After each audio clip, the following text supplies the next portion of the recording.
The total solar eclipse will be going over Cleveland soon, but don't even think about looking up until you have your eye protection. Now, where do those nifty glasses that you've been seeing come from?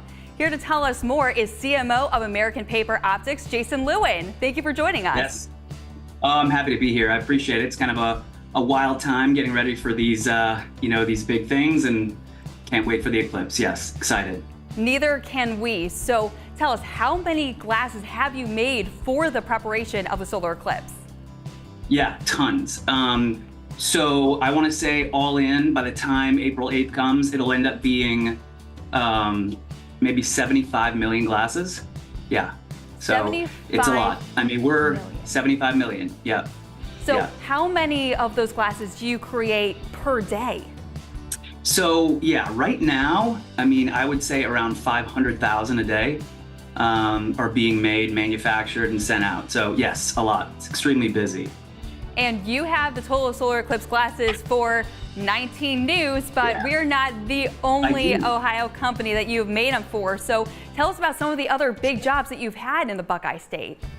Yeah, so we've been doing, and that's kind of the reason that we're here, obviously, looking and kind of going through a lot of the jobs. I was noticing, hey, the Cleveland Rock and Roll, the Rock and Roll Hall of Fame, the Cleveland Symphony Orchestra, Cuyahoga County Library System, and then obviously a little bit out of Cleveland, but we've got Ohio State doing stuff for places like Dublin, hundreds of jobs in Ohio. So, proud of that. Think it's really neat. So, I don't even know all the jobs that are being done. I look every day at the samples, see what's coming out. So, every time I look, I'm seeing more and more Ohio stuff.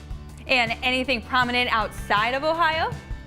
Yeah, for sure. I mean, so we make all glasses for NASA. That's kind of the big deal there.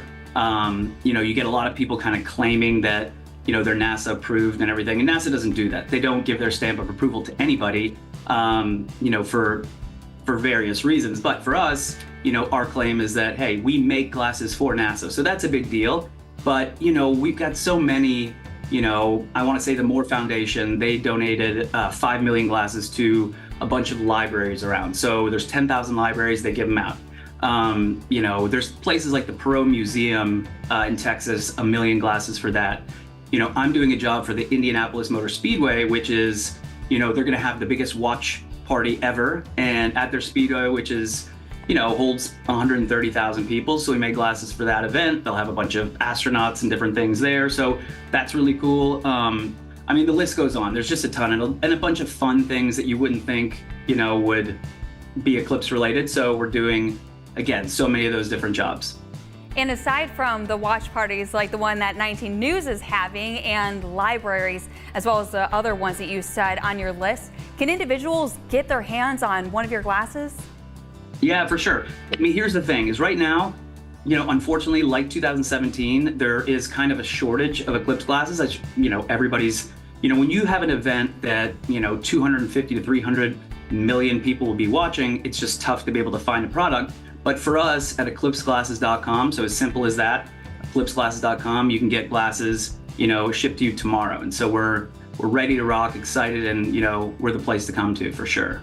So ideally, the place that they would want to get their glasses from is you, of course, but for those who have already gotten their hands on some, how do they know that they're safe and they're certified? That's a great question, and it's something that we're dealing with a lot now, right? So at the end of the day, yes, you're gonna get people who, they know a big event's coming, so they wanna be able to capitalize on something. And so we do see a lot of counterfeit people come in, but the thing is that there's 4 kind of things that I look at or I tell people when looking for the safest and best glasses. And the first one, not even being one of the 4, is to make sure that you got them from a reputable vendor. Somebody that you know and trust. You don't want to be buying them from the rogue guy in the street. But if you do buy some and you want to know if they are safe, the first thing you want to look at is the manufacturer's name, address, information on the back of the glasses. So for us, all of our information is on the back of all of our glasses, right? And so we also have user instructions on the back of the glasses as well. So it's just like taking aspirin. It may seem basic, but on the back you want to be able to look at the directions. Also, ISO approval is huge. We have our glasses rigorously tested, and we're constantly improving on the quality. And so we want to make sure that, we're always getting the right approvals, and ISO is a big one. So you want to make sure that the stamp of approval is on there. And for us, we look at our lenses stuff. So on the front of our lenses are kind of silvery, and the back of them are black. So that's a good indicator as well. But, if you look at those and they all check out, chances are you've got the right glasses. Thank you so much, Jason, for all of this informative and crucial information to help keep us safe as the total solar eclipse comes to Cleveland.